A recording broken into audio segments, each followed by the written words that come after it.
Okay, ladies and gentlemen, the moment you've been waiting for, all the way from Austin, Texas. I saw him about 7 years ago, and from that moment, I just desperately wanted to get him back. And finally, 7 years later, the day has come. Ladies and gentlemen, Glastonbury, I give you Peter Nevland.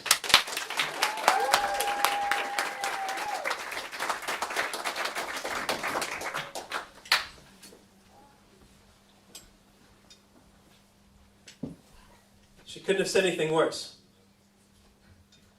There are no lines she could have rehearsed to bring greater damage to my heart that Sunday after church. I'd just been introduced to Rebecca and made a comment about her nice red hair when she dealt the blow that brings me here before you today. It's still hard for me to say. Oh yeah, I guess your hair is sort of red. I remember the first time anyone tried to make fun of my orangey red hair shining fair and bright in the summer afternoon, my 6-year-old nose and cheeks covered with cute patches of freckles. She called me Carrot-Top.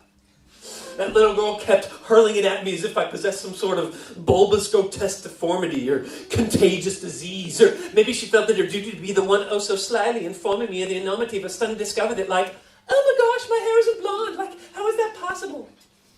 But I was ready.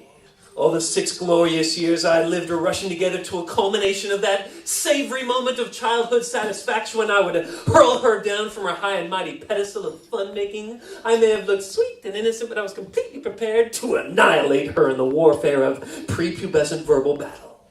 I would rattle her brain with my ribald riposte, clothe her with shame for the mere thought that she was allowed to make witticisms about my God-given birthright of beautiful red hair. I merely made plain the obvious truth her little ignorant eyes had overlooked. You are stupid. Carrot tops are green. And it was done. Her tongue lay helpless in the Texas dirt. I never saw her again, but those words must have quickly spread to all humanity because no one ever dared call me Carrot-Top. From that point on, I took up the red-haired badge of courage, conducting the research on our history, collecting the wisdom of red-haired sages of the past who persevered in the plight of paranoia, persecution, and abuse. I was the first to speak up at local rallies, the last to lead protests, demonstrations, and sit-ins. We marched on Washington, hair burning a trail into the heart of America. I was on the front lines, and every time I hear some kid in the mall point me out and say I look like Shaggy, I make sure and I let him know that it's not his lanky limbs, scraggly goatee, baggy clothes, and the way his nose and throat keep his voice forever sounding like he's going through like puberty man to make him cool, zoink scoob. Oh no. Oh, that's Raggy. No. It's that slight hint of redness in his hair. Words wear thin when trying to convey the depth of pain and hurt I've overcome in the struggle we all face to find equality. So when those words twisted their knife from Rebecca's mouth into the soul of who I am, I felt the fury, the rage, the exploding angel's revenge that I wanted to say like that summer day with another little girl so long ago. But I've learned to grow past the wound, and hope that she discovers soon that even if my hair isn't as red as some, it's not about what's on my head. It's whether my hair is red in my heart.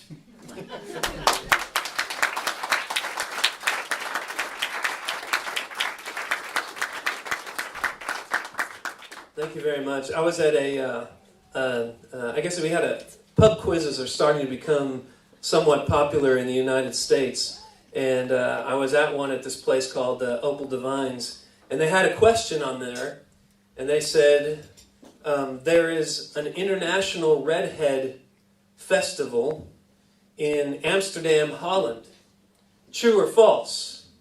And me, being the one who had written this piece, and very knowledgeable about all redhead affairs, I said, false. I was wrong. There is an International Redhead Day. It was established like 3 years ago, and it is in Amsterdam, and it is in September. And I hope, if ever, If ever I am allowed to, I hope one day to perform one of my pieces for it. Maybe my hair will be red enough then